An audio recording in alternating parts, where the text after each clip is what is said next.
그 만으로 14살 안 되면 사람 죽여도 감옥 안 간다던데. 그거 진짜예요? 지신을 훼손에 유기한 범인이 사건 발생 8시간 만에 자수해 경찰 조사 결과 20대 남성 A씨가 오토바이를 사주겠다며 형사처벌을 받지 않는 촉법 소년들에게 범행을 사주한 거로 드러났습니다. 본인이 성폭행을 했다는 증거가 있냐? 그리고 증거가 있다고 한들 나 촉법인데 어떻게 처벌할 거냐? 마음대로 해라. 그런 식으로 이야기를 하는 거죠. 소년 흉악범죄로부터 국민을 안전하게 보호할 필요성이 증대됐습니다. 지난 70년간 바뀌지 않은 이 제도를 변경할 만한 사회적 공감대가 형성되어 있다는 점을 말씀드립니다.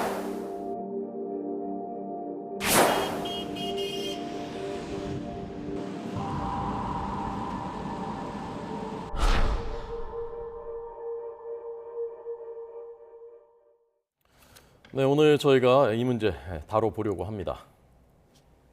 네, 전 법무부 산하 소년보호혁신위원이시자 최근에도 꾸준히 관련 활동을 하고 계신 박인숙 변호사 모셨습니다. 어서 오세요. 안녕하십니까? 안녕하십니까? 네.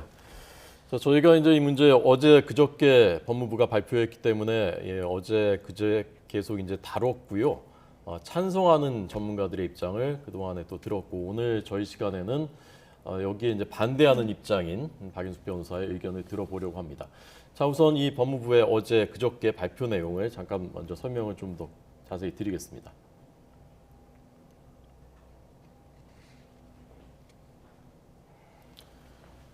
네, 형사 미성년자 연령을 만 14세에서 13세로 만 13세로 낮춘다라는 것이 이제 골자고요.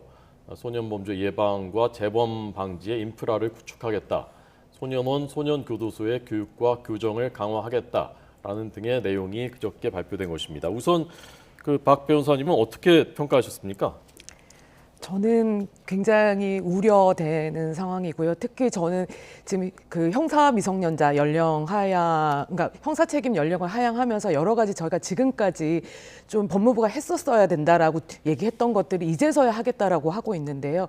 실제로 그거를 하려고 했었지만 특히 그 소년원의 감위라든지 소년분류심사원을 좀 새롭게 짓는다든지 이런 것들을 저희가 계속 주장했었고 법무부도 하겠다라고 했었습니다. 네네. 하지만 그것이 님비 현상으로 불가능하다라는 변명을 계속 해왔었는데 이제서야 그걸 하겠다라고 지금 다시 얘기하고 있어서 정말 이게 가능한 건지 저는 의문이 들고 있습니다. 예, 지금 이제 구체적으로 나온 저 내용들이 현실 가능성이 떨어질 수 있다 이런 이제 우려를 표명해 주신 거고 이제 골자가 되는 거는 연령을 좀 낮춘 거잖아요. 그 부분에 대해서는 어떤 입장이십니까? 저는 아직 그 형사 미성년자 연령 최저 연령을 하향해서는 안 된다라는 입장이고요.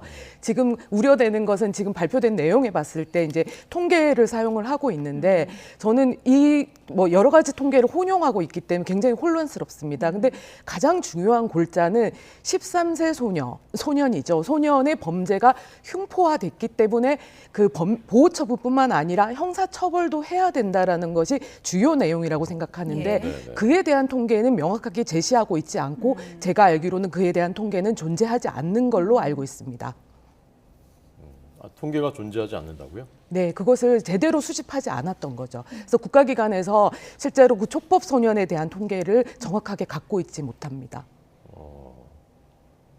네, 뭐 여러 가지 통계가 지금 혼용돼서 쓰고 있다고 하셨고 지금 말씀하시는 통계가 구체적으로 어떤 건지 모르니까 저희가 뭐 확답을 드릴 수는 없는 건데 이런 통계도 있었거든요. 보여주시면 소년 성인 보호관찰 대상자의 재범률 추이 그 통계도 있습니다. 이 통계만 보면 어쨌든 성인 범죄보다도 좀 재범률이 높다 이런 지금 결론이 나오거든요. 이 부분도 좀 동의하지 않으시는 건가요? 그렇지 않습니다. 예. 저희가 지금 계속 말씀드리는 게 소년 보호 정상화가 필요하다라고 계속 말씀을 드리는 이유는 실제로 재범률이 높아지고 있습니다.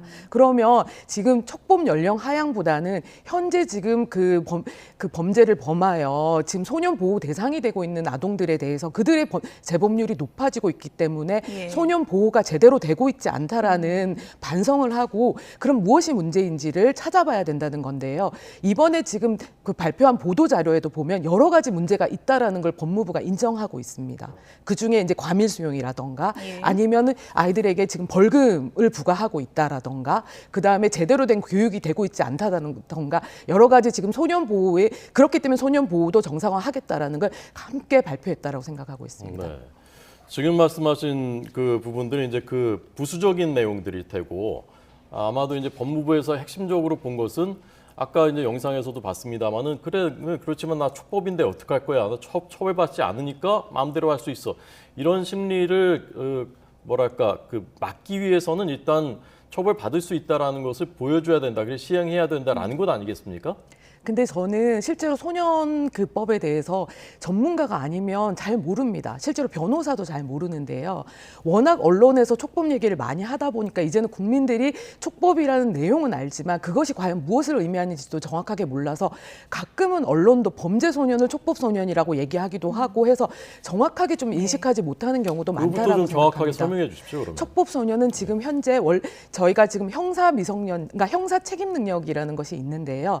형사 책임 능력은 14세, 만 14세 이상부터 형사 책임 능력이 있습니다. 네. 그래서 그 나이부터 형사 처벌을 받을 수 있는데 저희는 소년법을 제정하여 소년법을 갖고 있기 때문에 형법상 처벌받지는 않지만 10살부터 13살 의 경우 형법에 어긋나는 행위를 했을 때 소년 보호 처분을 하고 있습니다. 근데 소년 보호 처분 중에서는 소년원 2년 송치도 가능하기 때문에 실제로 국민들이 생각하는 것처럼 아이들에게 소년원은 굉장히 무서운 곳입니다.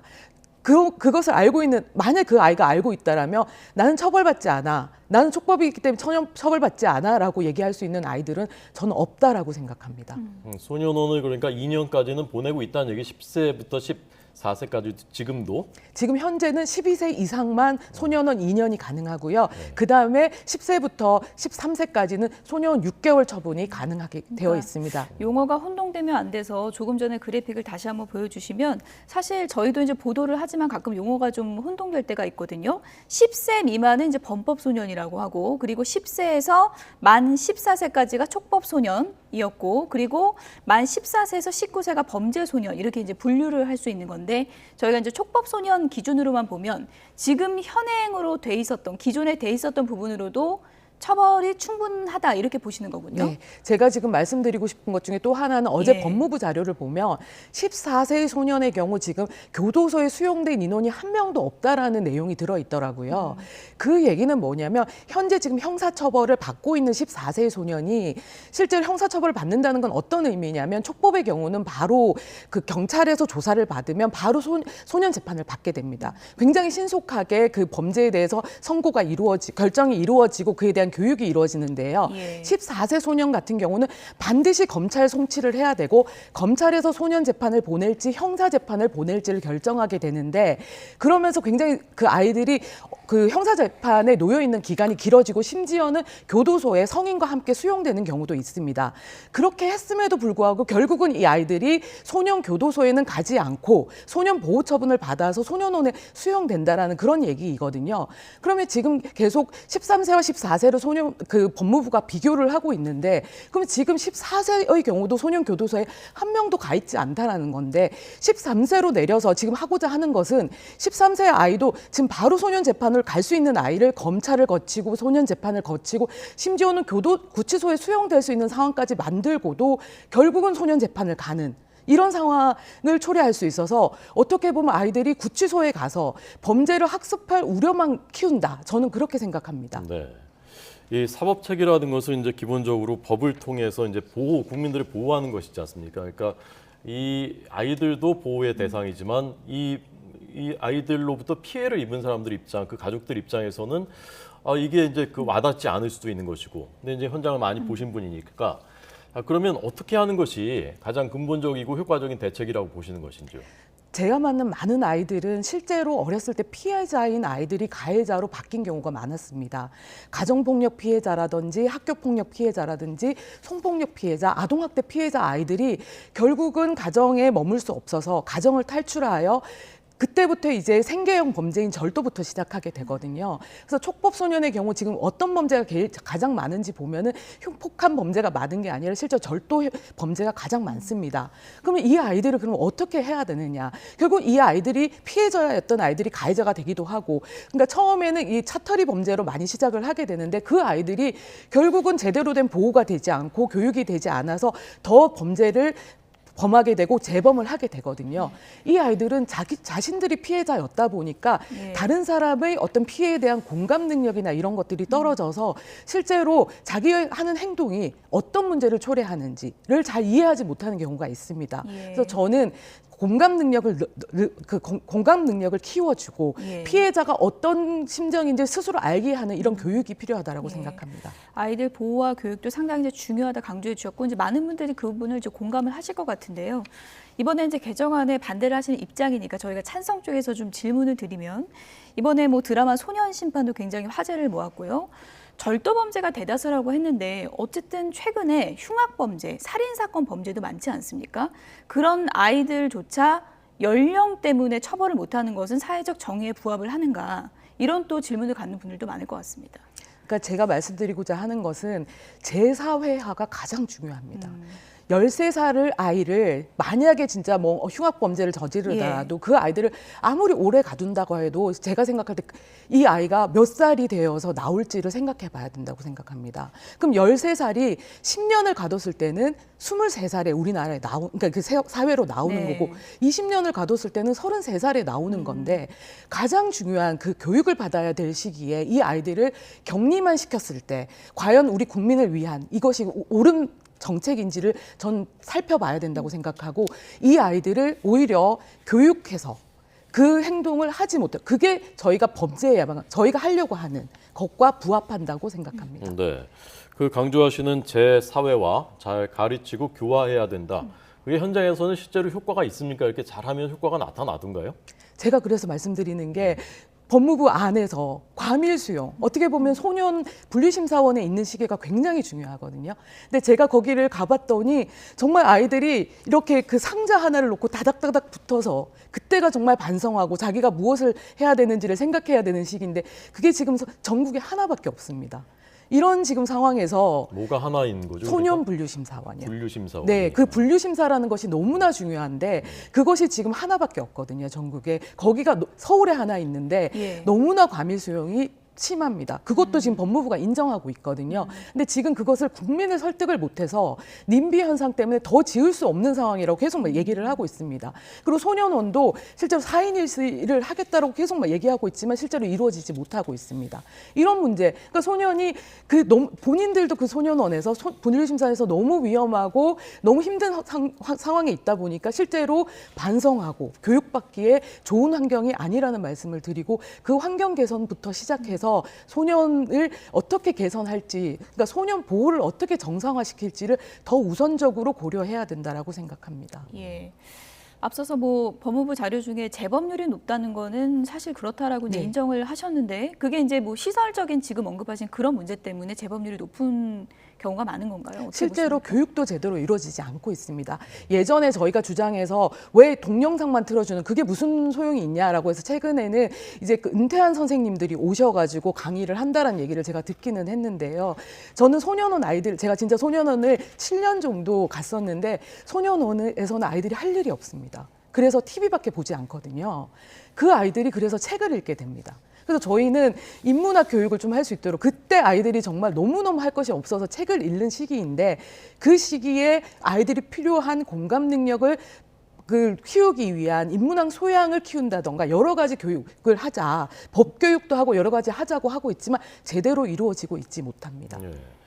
분류심사원이 열악하다는 말씀을 이제 이번에 이제 알게 됐고 소년원이라고 이제 우리가 알고 있는 곳에서 학교처럼 수업을 하고 교육하고 그러는 거 아닙니까? 그렇지 않습니다. 그래서 저희가 이름만 학교일 뿐이고 실제로 학교와 같지 않고 제가 지금 제가 처음에 소년원을 갔을 때가 2014년인데 지금도 똑같은 상황이 이루어지고 알고 있는데요. 선생님들이 CCTV를 볼 수 있는 방에서 아이들의 이름을 마이크로 막 호명을 하면서 정말 소음이 심한 마이크를 통해서 아이들을 계속 아이들의 문제 행동을 지적을 하고 있습니다. 저는 처음에는 너무나 이 욕이 난무하는 곳이어서 너무 놀랐는데 애들은 자기 이름이 불려지면 굉장히 불이익이 오기 때문에 자기 이름이 불려지냐 아니냐를 귀를 쫑긋 세우고 있거든요.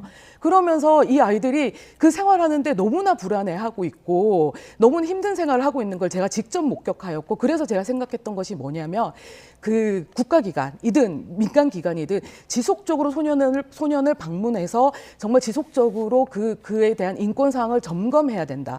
그래야지 아이들이 자기들의 인권도 존중받고 자기들의 인권을 존중받아야지 타인의 인권도 존중하는 그래서 재범을 하지 않는 아이가 될 수 있다라고 저는 생각합니다. 네. 찬반 양론이 있고 이제 양쪽 측면이 있는 것이고 오늘은 저희가 이제 이쪽 측면에서 보시는 전문가 현장을 많이 보신 전문가의 말씀을 들었습니다. 네, 지금까지 박인숙 변호사였습니다. 고맙습니다. 감사합니다.